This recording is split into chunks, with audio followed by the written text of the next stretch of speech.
আসসালামু আলাইকুম রহমতুল্লাহ। বিসমিল্লাহির রহমানির রহিম। আজকে হলো অভিস্রবণ। তো অভিস্রবণের ব্যাপারে আগে একটা জিনিস জানতে হবে, অভিস্রবণ মানে কি। বেসিক্যালি অভিস্রবণ হলো পানির ছুটাছুটি। অভিস্রবণ মানে কি? পানির ছুটাছুটি।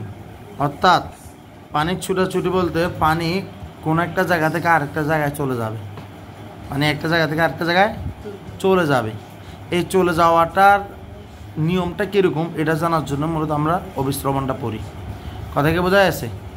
তো পানি সবসময় পানি চলে যাবে কোথায়? যেমন ব্যাপারটা কীভাবে চিন্তা ধর যে যেখানে লবণ আর চিনি বেশি থাকবে পানি সেদিকে ছুটে যাবে। কে কইছি? চিনি বেশি থাকে সেখানে পানি ছুটে যাবে। অর্থাৎ কোনো একটা জায়গায় তোর পানি আছে আর একটা জায়গায় লবণ চিনি আছে, তাহলে পানি যেমন হোক ওই লবণ চিনি যেখানে আছে সেখানে ছুটে যাবে। কথা ক্লিয়ার? যদি এদের ভিতরে কোনো পর্দা না দেয়া থাকে বা এরকম সামথিং। তো যেরকম এখন অভিস্রবণের ধারণাটার উপর ভিত্তি করে আমাদেরকে বিভিন্ন পর্দা সম্বন্ধে জানতে হয়। এই পর্দাগুলো হলো তিন ধরনের। অবেদ্য পর্দা। অবেদ্য পর্দার মানে কি? দ্রাবক ও দ্রব উভয় প্রকার অণুগুলো চলাচল করতে পারে না, তাকে অবেদ্য বলে। অর্থাৎ যেখানে দ্রাবক ও দ্রব উভয় প্রকার অণুগুলো যদি চলাচল করতে না পারে, এখন তোদের মাথায় কাজ করতেছে না দ্রব আর দ্রাবক কি।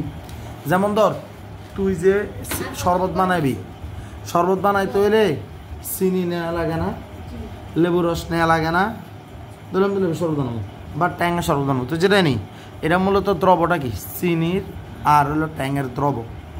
কিন্তু এই শরবত করার জন্য আমরা কি দিব এখানে?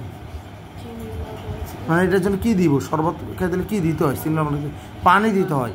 পানি হলো দ্রাবক, কারণ পানি এই দ্রবটাকে দ্রবণ বানায়। বোঝা গেছে? পানি দ্রবটারে কি বানায়? দ্রবণ বানায়। আমরা যে শরবত খাই, আমরা যে বিভিন্ন তরকারি, এটা একটা দ্রবণ। পানি ওই দ্রবণটাকে কি করে? এই একটা দ্রবটাকে দ্রবণ করে। পানি দ্রবকে কি করে? দ্রবণ করে। আর দ্রবণকে কি বলা হয় নর্মালি? দ্রবণকে কি করে? দ্রাবক দ্বারা, মানে দ্রাবক দ্বারা কি করে? দ্রবীভূত করে দ্রবণ তৈরি করে। তাহলে দ্রব থেকে যে দ্রবণ হয়, এই দ্রবণটা হয় দ্রাবক দ্বারা। কি দ্বারা?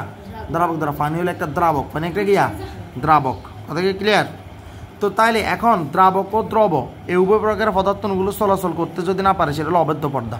তাহলে পর্দা একটা দিল যে পর্দায় দ্রবক এবং দ্রাবকের অণুগুলো চলাচল করতে পারে না, তাহলে এটা হলো অবেদ্য পর্দা।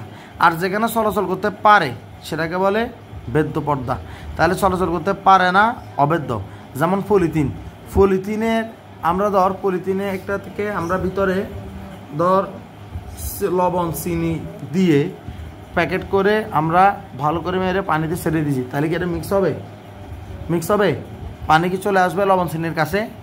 পানিতে সবসময় লবণ চিনির জন্য পাগল। পানি লবণ চিনি দেখলে কি করে? দৌড় মারে, ছুড়াছুড়ি শুরু করে। কিন্তু অবেদ্য পর্দাতে এটা সম্ভব না। এটা কি না? সম্ভব না। এরপরে সেটা হলো কিউটিনযুক্ত কোষ প্রাচীর। যাদের কিউটিনযুক্ত কোষ প্রাচীর আছে, কিউটিন মানে কি? যেমন আমাদের যে আমাদের নখ এটাকে বলে কাইটিন দিয়ে গঠিত। তো সাধারণত আমাদের এই কিউটিনযুক্ত কোষ প্রাচীর, পলিথিন, এগুলোকে বলি আমরা অবেদ্য পর্দা। আর বেদ্য পর্দা কানগুলোকে বলি যে এটা সহজে চলাচল করতে পারে, সেটা কিরকম? কোষ প্রাচীর। সেটা কি? কোষ প্রাচীর। কোষ প্রাচীরের মধ্য দিয়ে পানি সহজে চলাচল করতে পারে, এটা হলো কি? বেদ্য পর্দা। এটা কি পর্দা? বেদ্য পর্দা। ঠিক আছে? এরপর কি লেখা আছে দেখ, অর্ধবেদ্য পর্দা। কি লেখা আছে? অর্ধবেদ্য পর্দা লেখা আছে। এরপরে অর্ধবেদ্য পর্দা কিরকম দেখ, যে পর্দা দিয়ে কেবল দ্রবণের দ্রাবক অণু, যেমন উদ্ভিদের ক্ষেত্রে হলো পানি। আমরা কতক্ষণ আগে কইছি না দ্রাবক মানে গিয়া? সাধারণত দ্রাবক বলতে পানিকে বোঝানো, পানি হলো সার্বজনীন দ্রাবক। কিন্তু যদি দ্রব অণু চলাচল করতে পারে না, খালি পানি যেতে পারে, কিন্তু দ্রবও যেতে পারে না, অণু যেতে পারে না, কেউ যেতে পারে না, তখন সেটা কি বলে? অর্ধবেদ্য। সেটা কি বলে? অর্ধবেদ্য। যেমন ডিমের খোসার ভিতরের যে পর্দা আছে, কথা কি বোঝা গেছে? কি বলছি? যেমন ধর যে ডিমের খোসার ভিতরের যে পর্দাটা আছে, ডিমের খোসার ভিতরে তুই দেখবি ডিমের খোসাটা খুললে একটা পাতলা আবরণ আছে, যেটার জন্য ডিম চুলতে ভালো লাগে না, ঠিক না? ওইটা হলো একটা অর্ধবেদ্য। ওইটা কি? একটা অর্ধবেদ্য। আমার কথা কি বোঝা গেছে? বোঝা গেছে কি না? তো এই ব্যাপারটার একটা শব্দের একটা উদাহরণ আছে। যেমন ধর তুই যদি ধর কিছু শুকনো কিশমিশ কীভাবে রাখস, এখন কিশমিশগুলোকে যদি পানিতে ছেড়ে দস, দেখবি কিশমিশগুলো ফুলে বড় হয়ে যাবো, ফুলে গিয়ে যাবো, বড় হয়ে যাবো। তার মানে কিশমিশগুলো কী করছে? পানি শোষণ করছে না? পানি শোষণ করছে না? পানি শোষণ করে তো বড় হয়েছে। যে প্রক্রিয়ায় পানিটা শোষণ করছে এটার নাম হলো অভিস্রবণ। এটার নাম কি? অভিস্রবণ। আমার কথা কি বোঝা গেছে? বোঝা গেছে কি না?